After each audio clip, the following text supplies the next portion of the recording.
Colonel John is a former Air Force combat fighter pilot, test pilot, NASA astronaut, and Space Shuttle Commander. After graduating from the U.S. Air Force Academy and earning a master's in astronautics at Purdue University, he flew 229 combat missions in Vietnam and was awarded the Distinguished Flying Cross. He served as a Cold War fighter pilot in Europe and then later graduated from the United States Air Force Test Pilot School. While a test pilot, he commanded a test squadron and flew classified aircraft. And yes, he knows all about Area 51. But he's not going to tell you, because if he does, he'll have to shoot you. John is a veteran of 4 NASA Space Shuttle missions, 3 as commander and 1 as pilot.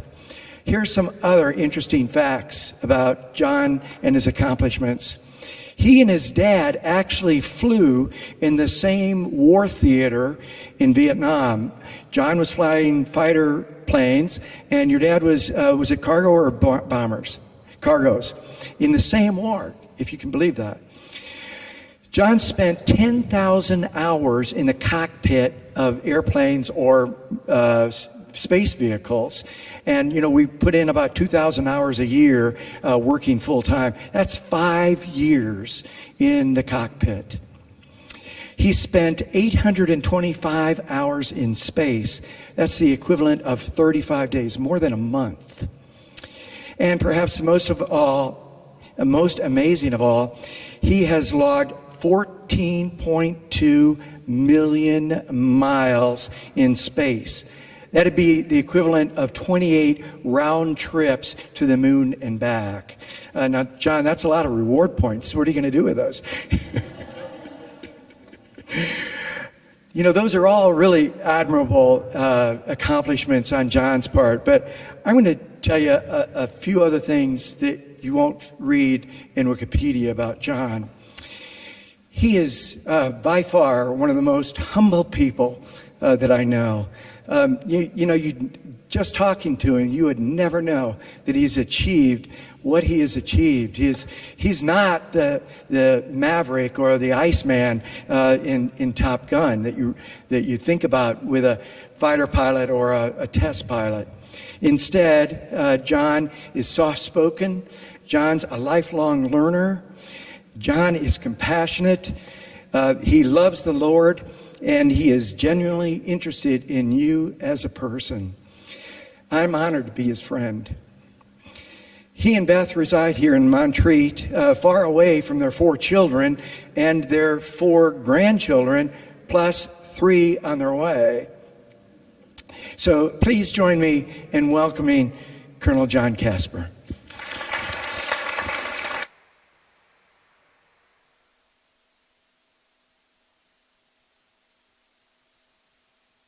Oh, thanks, Tom. That was great. Let me do a quick voice check. Can you all hear me in the back? Everything okay? And Josh up there will take care of us if it's not. How about over here? Can you all hear me okay? And let me know if I'm not talking loud enough, or Josh can bump it up a little bit if I tend to be a little too soft-spoken. But I thank you for coming here today, and because I think it's an exciting time to be talking about space flight. I don't know if you all have followed the Richard Branson and Jeff Bezos flying their vehicles into space. Anybody see that or hear about it? Good, all right.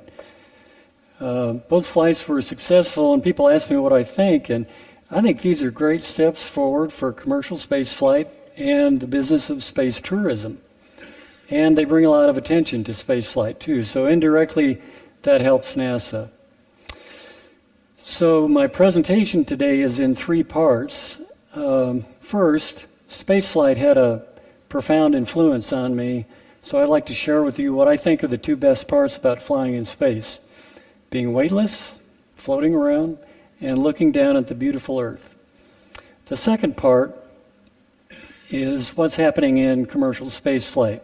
The Bezos and and the Richard Bransons and that, and what's going on there, and how you can buy a ticket to space. Really, I'm not kidding. Finally, third part, a look at plans to return to the moon, land people on Mars, and then we'll have time for, it should go about 30 minutes or so, and then we'll have time for Q&A afterwards. Sound okay? Okay, let's launch into it. So launching on the space shuttle wasn't like getting into a commercial airplane, because this was, we all knew, and I knew, this was a test and development rocket.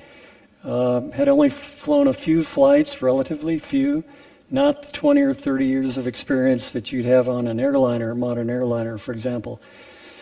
So even on my fourth launch, I was a bit apprehensive strapping in, excited about going, but the crew had trained for over a year, and we didn't want to go back, do any more simulations. We were ready to launch.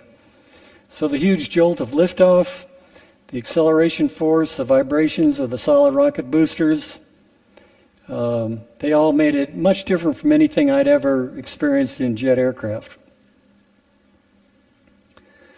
So it's hard to explain, but riding this beast of a rocket with such incredible raw power was almost overwhelming. You've got the 3 liquid engines burning, you can see there in the back of the shuttle, the solid rocket boosters on the side. I felt like I was just hanging on for the ride. After 2 minutes of those rough vibrations of the solids, they burned out and were jettisoned. Then the ride was smooth, and we called it the electric drive in comparison. Very nice, very smooth. But we're being pushed back in the seat by the acceleration. It took a total of 8.5 minutes into orbit, and I'd say that 8.5 minutes was both thrilling and terrifying. We knew everything that could go wrong. Maybe too much knowledge. The final minute of ascent, the main engines throttled back to hold us at 3 G's acceleration. What that means is there's 3 times the force of gravity pushing us back in the seats. It felt like an elephant was sitting on top of you. You could breathe, but it took effort. You could talk, but it took a lot of effort. And when the main engines shut off, we went from that 3G push in the seat to 0 Gs instantly. So we were weightless. And several of us shouted, "Thank you, Lord, we're alive."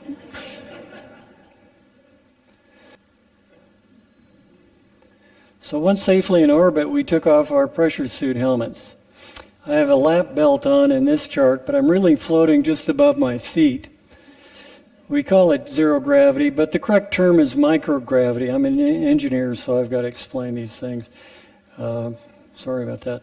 Because microgravity, because the Earth's gravity is still pulling us down towards the Earth. Just as gravity pulls down a thrown baseball towards the ground, gravity pulled our shuttle down towards Earth, but at our orbital speed of 17,500 miles an hour, that matched the curvature of the Earth, so we were in orbit. So here we have, I'll explain just a little bit what weightlessness is like. For one thing, it's a whole new experience, just a new environment, and you have to learn. It takes you a few days to really get used to it. Here, Canadian Mark Garneau demonstrates how water squirted into the air takes a spherical shape due to water surface tension. When the water contacted a wall or the side of the orbiter, it would stick to it unless it hit it too fast, and then it would break up into water globules. Not a good thing inside the space shuttle. The water also acted as a lens. You can see Mark's inverted image here if you take a close look at it. So kind of interesting. Here we've got Andy Thomas. Demonstrates how to fly like Superman through the tunnel that connected the crew cabin to the space laboratory that we had out in the shuttle payload bay. So it took him a few tries, but Andy pushed off with his feet, and he managed to float all the way through the tunnel and hatch without touching anything. And it sounds crazy, but being weightless is a lot of fun. And we did play around like a bunch of kids up there at times when no one was looking. Okay, next. So here I'm at the aft station in the on the flight deck, but it's behind the seats where I was sitting in. And this is where I flew the 5 rendezvous or join-ups with 2 different satellites, which set a record on that flight for the most rendezvous in a single space flight. And you can see out of the overhead windows the curvature of the Earth. That's why I like this picture in the aft. That's the aft windows and overhead windows. During each rendezvous, I would, because I was floating, but I was trying to fly the shuttle, I put my feet into foot loops taped to the floor to hold me into place while I controlled the shuttle. And to do that, I'd look out the overhead window first, and then the aft window as we got closer to the satellite. I had complete control of the shuttle using 2 hand controllers. One is shown by my right hand, that's the stick, and the other one is just above my left elbow. And using those 2 controls, I could move it in any direction, rotationally or left, right, up, down, back, forward. Tremendous control over the shuttle, but you do everything very, very slowly. You don't do any big, hairy maneuvers when you're doing rendezvous. Here, Marcia's hair had a mind of its own in microgravity. So we usually ask her to tie it up on the back of her head so it wouldn't get tangled up with our equipment.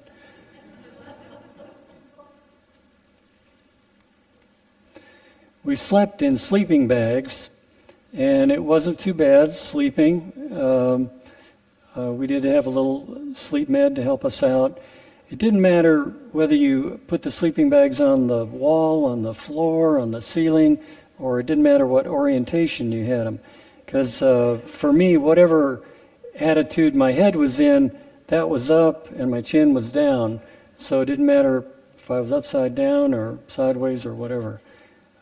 During my second flight, we did a spacewalk. 2 crew members performed a spacewalk, and they carried one another to see if one astronaut could rescue another. This was in the time before the space station was up there, and we were looking forward to assembling the space station, and we knew that rescue could be a problem. Their conclusion was that it was possible, but it took a lot of effort and wasn't guaranteed for a long distance away from this airlock, which would be true on the future International Space Station. So you can see the astronaut with the red bands on his leg. He's holding on to the handrail with his left hand, and he's got his partner with the right hand, and that just took a lot of effort for him to move around. But at least in the payload bay of the shuttle, that was possible. Well, our daily activity plan for these flights, which ranged from 5 days, the shortest flight was 5 days, and the longest was about 3 weeks.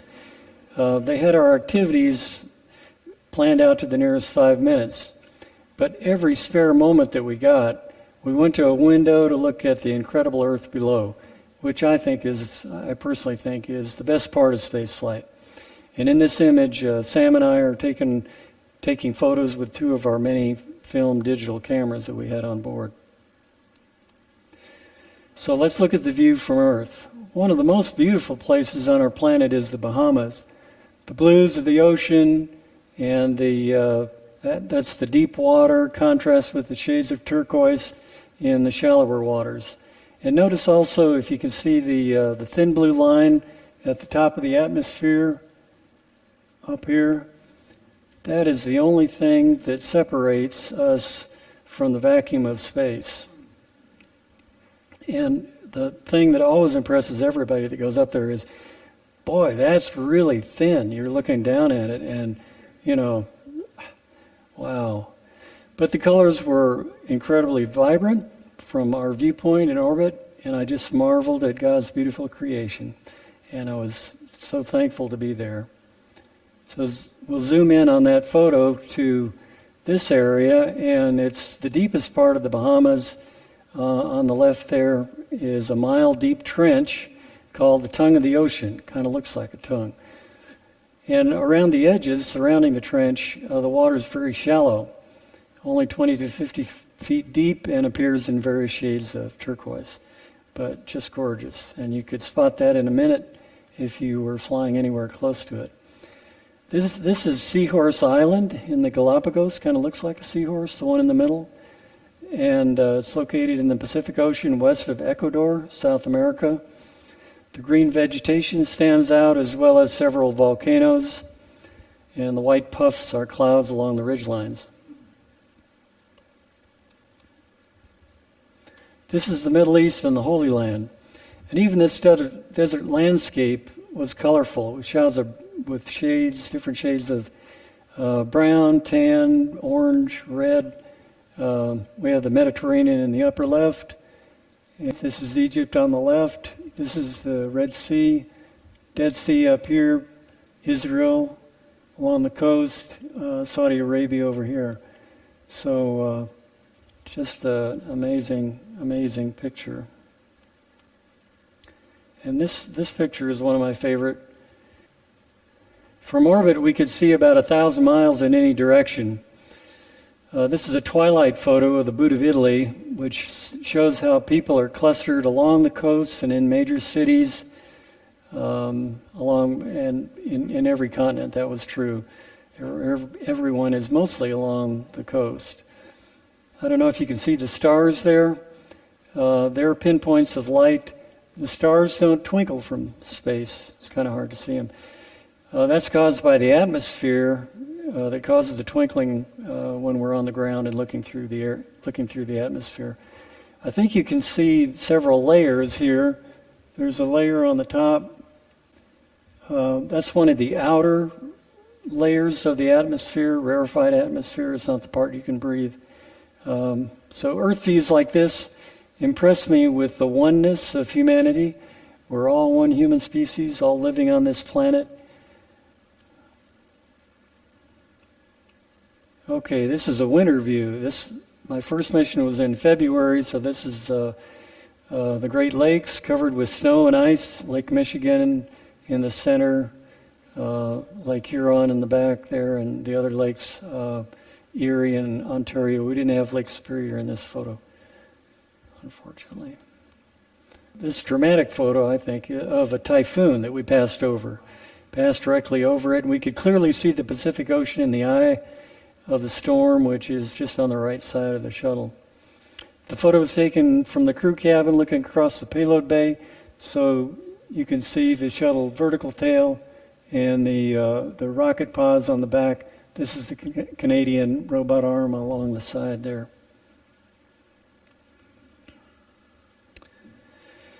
Here we're traveling tail first, and we're crossing from daylight into darkness.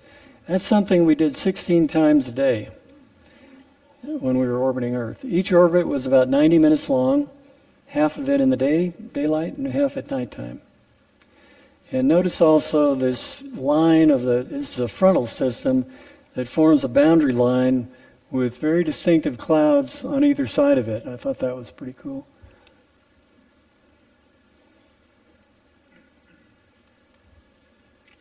We saw amazing aurora light shows when we were at our orbit's northern or southernmost points. These were ribbons of green and purple light that pulse beneath us, and these are driven by solar wind particles trapped in the Earth's magnetic field. And I just marveled every time we saw these that the Earth's magnetic field protects all of us on Earth from harmful solar particles. The pink in the upper right, if you see it, is just a reflection off the crew cabin. And here again you can see some layers. That top layer of atmosphere, which is really many, over 100 miles up.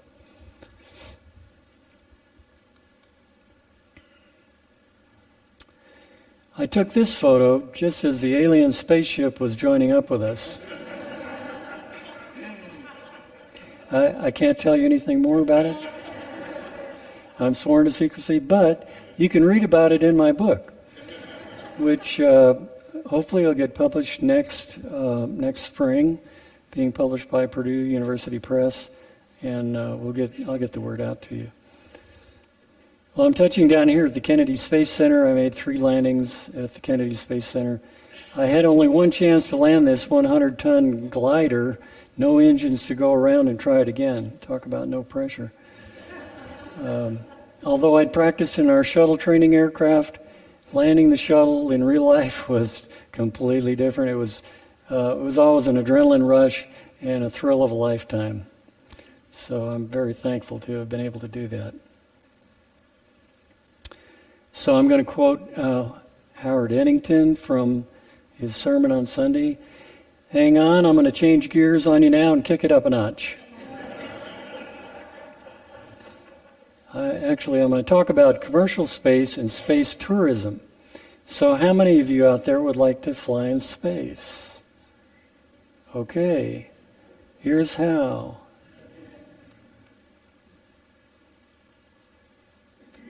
There are 7 ways to buy a ticket into space today.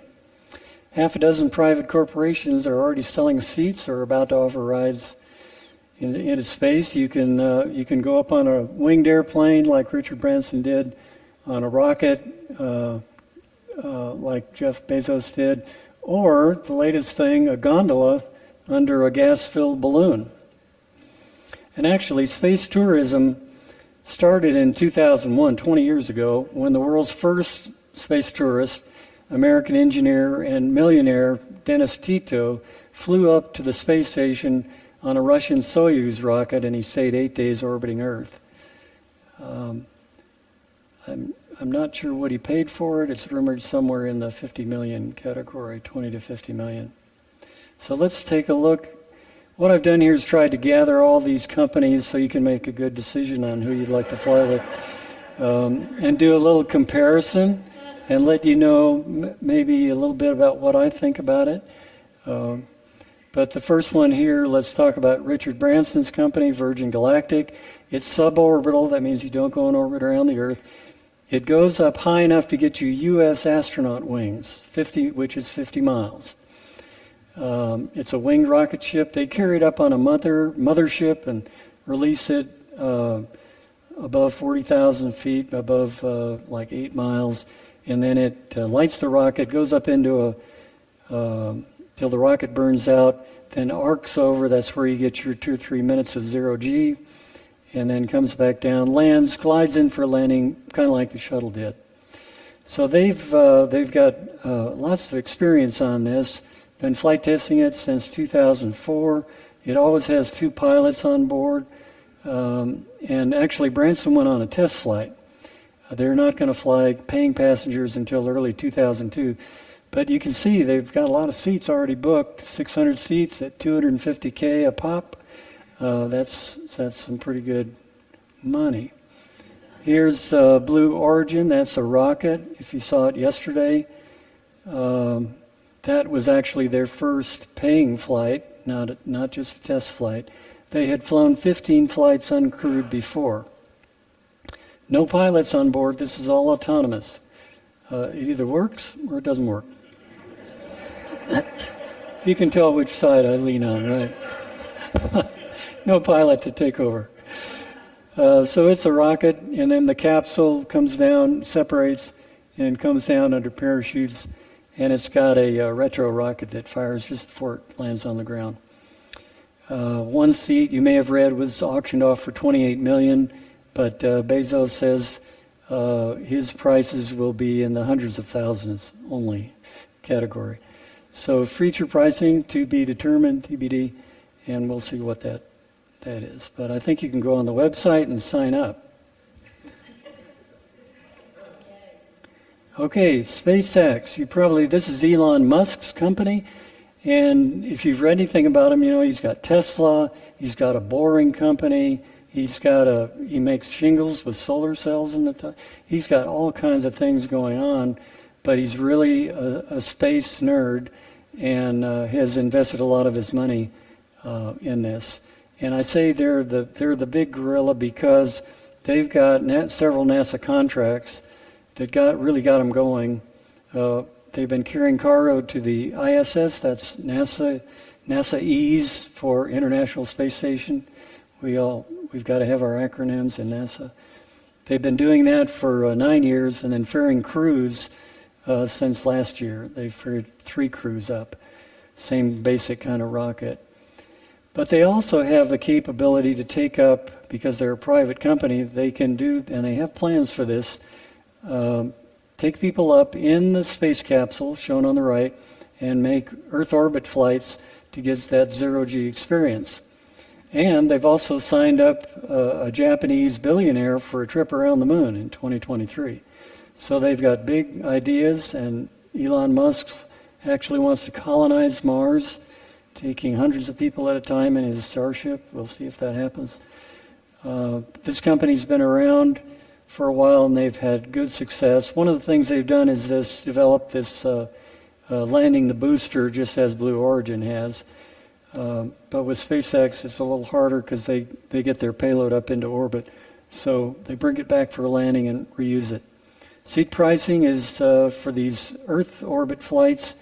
It hasn't been announced yet, to be determined. Okay, Boeing also has a contract to ferry crews, not cargo. They just bid on the crew contract, and they haven't flown a crew yet. They tried one unmanned flight in 2019. They had a software problem. We're not able to reach station, and they're going to refly that flight August 30th this year. And then they hope, if that goes well, December of this year, they'll carry a crew up. They fly on the Atlas V rocket. That's a workhorse for DoD, Department of Defense, and very successful and reliable. So that's a good rocket. Their prices, they're not advertising, and I don't know if you can sign up on the website yet. But as soon as they fly somebody, I'm sure it's going to be available. So the next two companies are different in that they don't own any rocket hardware. They're brokers. Space Adventures is the one that Dennis Tito flew with back in 2001, and they advertise orbital flights to station going up and down on a Soyuz rocket and capsule. So you get 8 to 10 days of zero-G on the space station. 7 tourists have flown like this, and paying, these are estimates, anywhere from 20 to 50 million for a seat. The other company that's doing this is Axiom Space, and they're kind of the new kid on the block, but they've negotiated with NASA, who's agreed to fly the very first private crew of 4 to the ISS via SpaceX, using their SpaceX rocket and booster, in January of next year. They'll be working 10 days, and they'll actually be doing experiments on board, doing some science, not just being tourists. And the plan is for 2 flights a year to the station. And right now they've got ex-astronauts or retired astronauts, kind of like me, at least one on each one of these crews. So I think this is serious business. And again, about 35 million per seat we're estimating.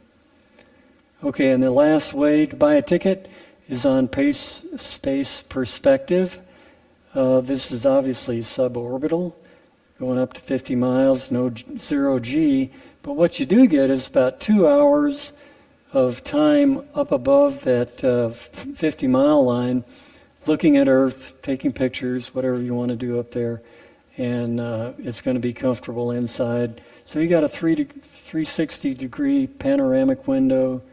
You got a lavatory on board and all this. They're doing unmanned testing right now. Remember, we've used these kind of high-altitude balloons for years and years, so there's pretty good pedigree on those. And then passengers in 2024. And it's cheaper, $125,000. So maybe that's something you'd like to do. Or not. Okay. So that's kind of what's going on in commercial space and space tourism. So what does this all mean? Well, one thing I think it means is, for sure, NASA is transitioning to commercial and crew cargo expeditions to the space station. And once Boeing gets flying, that's their vehicle, Boeing will have 2 ways to get up to space, Boeing and SpaceX. And of course, we've got the Soyuz taking their passengers up also, so we can use that.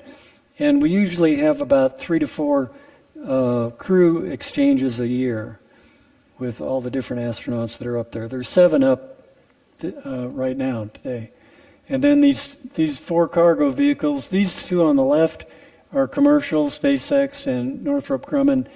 The two on the right, this is a Japanese cargo vehicle and the Russian Progress cargo vehicle. And they make about 8 trips a year up to station, so there's a lot of traffic up there. And it takes a lot to keep that station and 3 to 7 to 6 to 7 people supplied. So I've talked a little bit about station here, so let me just take a few seconds to remind you, bring you up to date on what's going on. It's a world-class microgravity laboratory. It is international. We have 15 nations that support us on this, and it's up there at 250 miles altitude. We're learning how to live and work in space, and the most important thing we're doing, I think, is we're testing out equipment that can be taken to later out to the moon and Mars. On station, you're only a few hours from Earth. When you get to the moon, you're a couple of days, 2 or 3 days, to make a return trip. So your equipment has to really work, and sometimes it works differently and usually not as well in zero gravity than it does here on Earth. So we need to take it up there and test it out. We've had a crew on it since 2000 and over 3,000 experiments and technical demonstrations. And you can read all about those. I won't describe them, but there's a document published. There's a website, this spinoff.nasa.gov, and there are literally hundreds of spin-offs from NASA research every year. Some of the more well-known are memory foam, insulin pumps, emergency space blankets, firefighting suits, and cochlear implants. And one of the things that Beth and I have done, it's fun to do, is there are apps for predicting where the space station is going to be, and we've used those and watched the station go over in the last couple of weeks, and it's just a lot of fun. It's the brightest thing in the sky. These solar arrays, you can see, they span the length of a football field, and the weight that's up there is about 1 million pounds in orbit. So when the sunlight hits it, it's really bright. You can't see it in the daytime. It's not that bright, but it's the brightest thing at night. And the little app, I've got one called ISS Spotter. I'd recommend it. It's a good one. There are others that you may want to use, but it's great to walk outside early in the evening or early in the morning before the sun comes up, the times you can see it. Okay, so I'll change gears again, and let's talk about Moon and Mars. Artemis is NASA's new moon landing program, and this time we want to go there and establish a base camp. And just as a refresher, the Apollo program landed 6 missions on the moon. 24 U.S. astronauts went to the moon, either in orbit. 12 of them walked on the lunar surface. Of course, we're the only nation to land people on the moon. And part of that's because it's not easy. The distance to the moon is 250,000 miles, so it's 1,000 times farther than the space station, and 2 to 3 days. Other countries have soft landed on the moon. Russia back in the USSR days in the 1970s, and China has just had 3 missions over the last 6 years, and the last mission returned a lunar sample to Earth. By the way, China has a very active and long-term space program. They have a small space station that's up there right now, robotic rovers on both the moon and Mars. And I think that's our competition. Other nations want to go, also trying to get to the moon and Mars.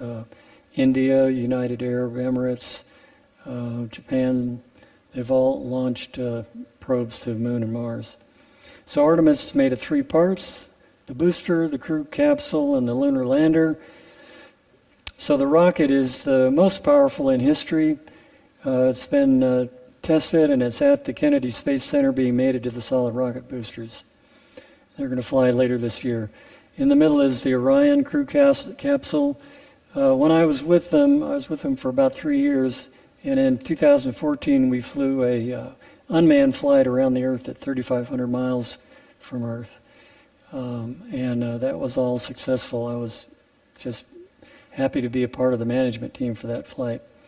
And on the right is the lunar lander, and NASA just selected SpaceX to build that lunar lander. That's a concept there. It may not exactly look like that when we get to it. So let's talk about the first two Artemis missions real quickly. The first mission will be uncrewed. That's the one later this year, to test out the new booster and the Orion capsule on about a 3-week trip beyond the moon, around the moon, and beyond. And then in 2023, the second mission will take a crew of 4 NASA astronauts on a similar 21-day mission to check out all the systems on Orion, all those human support systems. And what we do is want to set up a base camp, as a concept is shown here.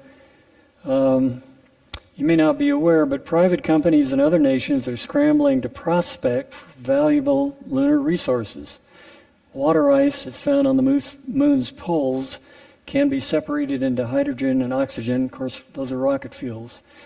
Rare earth metals used in our high-tech computers, cell phones, any of our high-tech equipment, those exist on the moon as well as the Earth, and they might be more accessible on the moon.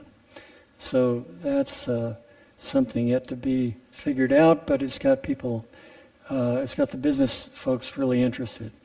For sustainability, NASA plans to build a lunar orbiting habitat called Gateway for exploring the surface. Now, Gateway is not required for the short visits to the surface, but it is needed to maintain a base camp. Our daughter, Stephanie, works for NASA on life support systems for Gateway, so they are busily working on it. And the plan would be you'd take off from Earth on the Orion capsule, you dock to the Gateway, spend a day or two here living, and then transfer to a lunar lander, go down to the moon, do your mission, come back up, and then go back to the Orion capsule for your trip back to Earth. We're working with international partners on this concept. NASA's contracted with SpaceX to launch 2 major elements for the Gateway in 2024, and they've contracted with Northrop Grumman to build the habitation and logistics modules, which are you can see in that concept photo. So NASA's serious about doing this. They've got money against it and lots of people working on it. So after that is Mars, and that'll be the then we'll wrap up the presentation. So the national goal is to land humans on Mars during this century. You might, a lot of people ask, well, why go to Mars when we have rovers there already? They're taking pictures, they're examining the soil, they can look around. We've got orbiters, satellites orbiting Mars, taking pictures. Why do we need to go there? My personal opinion is that seeing and experiencing these new worlds with our own eyes is just part of what makes us human. To find out what, that God gave us this curiosity and the will to explore, to find out what's out there. Are there any other humans or life forms out there in our solar system or the universe? So, we're going to go to Mars. Not sure exactly when that'll be, because going there is very hard. We know that from sending robotic missions there. Only 23 of 49 Mars missions that have been launched by about a half a dozen different nations around the world have that's less than 50% have been successful. And the reason is the distance. It's about 1 million, at the closest, when Earth and Mars are at their closest, they're still 35 million miles away from each other. And that occurrence, because Mars is the next planet out and is in it moves more slowly around its orbit than we do. So we're only close together with Mars every 26 months. So and then there's a launch window of about 2 weeks on either side. And after that, it's just too far away. The mission there, even at the closest point, is about 6 to 10 months using our current technology. So that drives a lot of things, and also this launch window. One thing is communications. At 35 million miles, the communications, which travel at the speed of light, 186,000 miles a second. It still takes it 3 minutes to reach Mars. At the furthest point, it takes 21 minutes. So you can't say, Houston, we have a problem, and wait for the answer. You've got to figure it out for yourself. You've got to have reliable equipment. You've got to be able to fix the equipment yourself. And it's all autonomous. You've got to do it on your own. You're not going to get much help from Earth. The atmosphere is another thing, 96% carbon dioxide, and it's at 100 times lower pressure than Earth's. I'll talk about this a little bit. The temperatures aren't too bad at the equator. Daytime is 70 degrees, nighttime is minus 100. So that means we've got to bring our own breathing air. We have to have a pressurized habitat to live, spacesuit to walk outside, got to have rovers to move around. So this is really hard to do. Got to take your own water or food or figure out how to produce it. And radiation is a big risk for astronauts who go there. On a 3-year round trip, we think that'll be about the minimum trip to go there with our current technology. They're going to get 40 to 50 times the radiation that they would here on Earth. So it's a hard thing to do. Let me just tell you a quick word about the rovers. We've launched 8 that were successful, the only nation to do that, to Mars, landers and rovers. And this one we have 3 operating right now, and Perseverance is up here on the left. The Chinese also have a rover that they just landed, but theirs is a little tiny thing. Perseverance is about the size of a small SUV, weighs about 2,300 pounds, and it's got capability to carry out its mission, which is to look for signs of ancient microbial life by looking at the planet's geology and the past climate. And also pave the way for human exploration because it's scouting out areas where humans could land.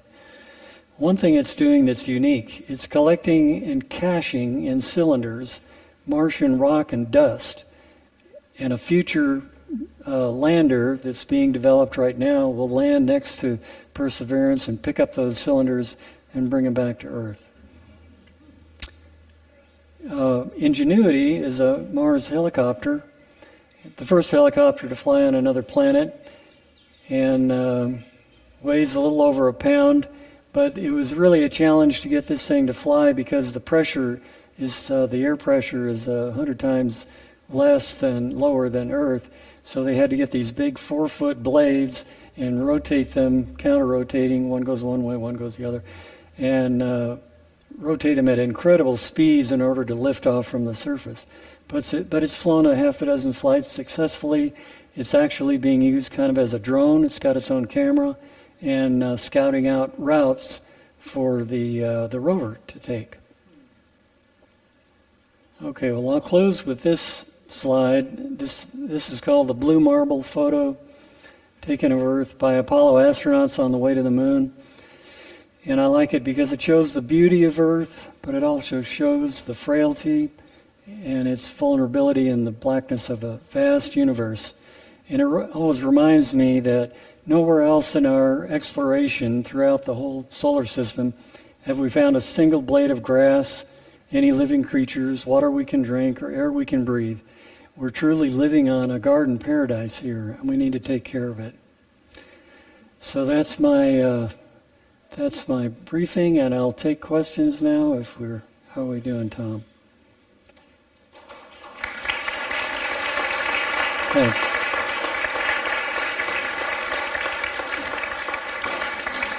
Well, again, since I have the microphone, once you got up there, was there ever anything you encountered that Houston forgot to tell you about?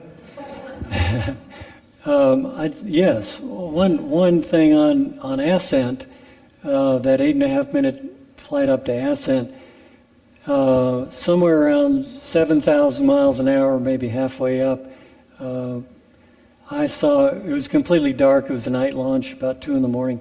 And there were these greenish orange, it looked like water flowing down, but in the wrong direction, flowing down from the top towards the bottom. And I remembered from my fighter pilot days, seeing St. Elmo's fire, and it was something very similar. It was plasma. Plasma was flowing and moving around the orbiter. We're out of all the atmosphere, but there were a few molecules of, oxygen and nitrogen around, but that was really spooky. Nobody ever talked to me about it. I was the pilot in the right seat on my first flight. I turned to the commander, J.O. was his name, said, J.O., look at the windscreen. You think that's okay? And he said, I sure hope so. He'd never seen it either. That was his first night launch. So that was big. Everything else was pretty much spelled out for us, and we talked with the crews beforehand. Were you concerned with space junk? Were you concerned with space junk orbiting? We're at a kind of low altitude, 150 miles. That's low altitude for space. But there is some space junk out there, and anything larger than about the size of a quarter is being watched by an organization, NORAD, and they would call us. They do this for space station, by the way. They would call us if in their predictions it would come closer than I think it's a mile or two, then we would alter our orbit to miss it. But we weren't overly concerned. We knew there were small, fine particles up there, and we did take hits with some of those. And after flight, usually they'd have to change out some of the windows on the shuttle because they'd be pitted, like you'd driven through a sandstorm, but never any cracks or anything like that. During the shuttle program, we did have a few particles, micrometeorites, or perhaps a paint fleck or chip go through the radiators on the shuttle, but didn't do any serious damage. I mean, they didn't have to bring the mission home, anything like that. But it is a problem, and there are a lot of people working on it, a lot of ideas on how to scoop it up or how to trap it or bring it into a net and then deorbit it. A lot of ideas out there on we're going to have to deal with it because there are a lot of old rocket bodies up there and other just pieces up there, and also just a lot of micrometeorites up there, and they're whizzing by at great speed. Good question. Anything else? John, are you ready to go up again? I'm sorry, let me take John Hinkles here. I said, are you ready to go up again? I'm ready to go up again. I'm not sure Beth is ready for me to go up again. No, I think it's time for the young guys to do this now. This is really a young person's game. And there are a lot of people standing in line, behind me that want to do this. So, what was the question in the back there? Go ahead and answer. That was my question. I said, if money wasn't an object, would you buy a ticket to go commercial? If money wasn't an object, it'd be interesting. I haven't thought about it. It'd be interesting, kind of fun, but after you've been in space for 35 days on the Cadillac of all space vehicles, the shuttle, I think it would be a letdown. I mean, probably not that interested, Kitty, but that's an interesting thought. What do you think, Beth? John, Yes. John, with all these accomplishments that you've made, getting in the Air Force Academy and then astronaut and all this training you've had, what was the hardest thing for you personally to accomplish? Well, I'd say the hardest thing is when you don't succeed and it doesn't look like you're going to succeed. And by the way, this all didn't come, one right after the other easy for me. I didn't get into the academy the first time I applied, and I didn't become an astronaut the first time I applied. And I didn't get to do a lot of things that I wanted to do, that were on I wanted to fly in space since I was about 10 years old. So this was a childhood dream of mine, come true, really, and thank the Lord for that. But, it's hard when you get knocked down to get back up again. And persistence really counts. That's the lesson that I learned in my life, staying close to the Lord and trying to do what He's wants me to do. And I really feel that He put that in my heart to want to go into space. And the way opened up for me in ways that I never thought they would. So just keeping faith and being persistent, yeah, those were the real hard things. Yes? Do you expect to ever find other creatures in space? Did I expect to what? Do you expect to ever find other creatures living in space? Did I expect to find other creatures living in space, aliens? We didn't expect to, but I think that the chances in this vast, unending universe, the chances of other living beings is quite possible. One thing, I'll just show you. We always thought maybe the aliens are actually living with us. So here's my crew. The second guy from the left here, we were just sure that Mario Runco's his name, we knew he was an alien living among us. Great guy, good sense of humor, he's a Trekkie. He got us into this Star Trek studio, and we took our crew picture just for fun of it in there. Good question. I have a related question, John. Recently, the federal government got a report about these 70 or 80 UFOs that they've seen, and apparently some serious military people have seen these things. I don't know exactly what they are. I'm interested to know what you think they are, and did you ever see anything like that? Yeah, I followed that, UFOs, and now they call them something different, and I read the report and looked at the videos, and these are fighter pilots, sometimes in two different airplanes, two people in each airplane, and talking about what they're seeing on the radar, what they're seeing in the, heads up, visually, and I honestly don't know what to make of it.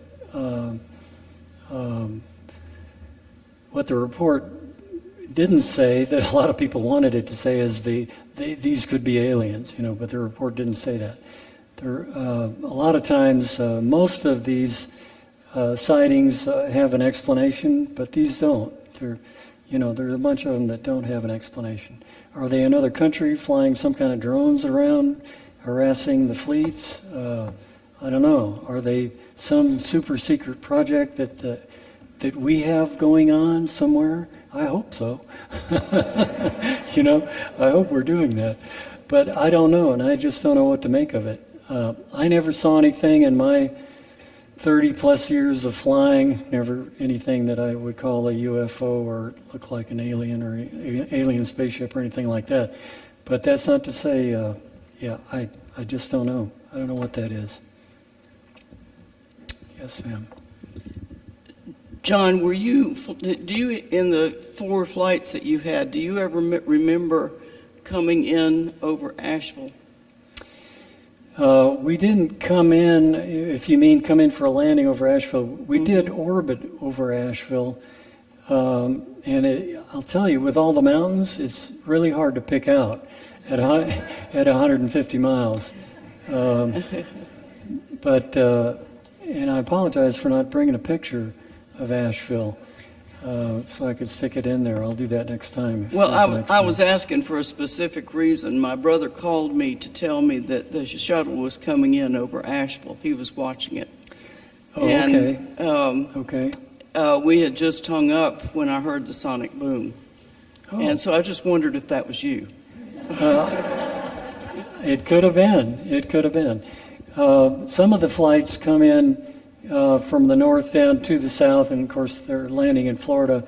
And the shuttle, but the shuttle has to be fairly close to you so you can see it looks like a meteor coming in. It trails a white, bright trail behind it, and it really is impressive. So maybe that was me, could have been. I was not looking for Asheville. If it was, I was looking for the runway in Florida. John, you shared with a couple of us about an interesting experiment you did with goldfish up on the Space Shuttle. Do you remember that? Well, we did, yeah, we've taken goldfish, we've taken spiders to see how they react to zero gravity. The goldfish, of course, they don't know which way is up and which way is down, so they're just kind of floating around trying to figure it out. They've got little gravity receptors in their brains like we do, but they were just kind of going all over. Is that what you meant? And the spiders would build their webs. Spiders that build very neat geometric webs on Earth. They were just all over the place. They didn't know which way was up or down either. So kind of interesting. Any other questions? Well, let's have a hand for John. Thank you.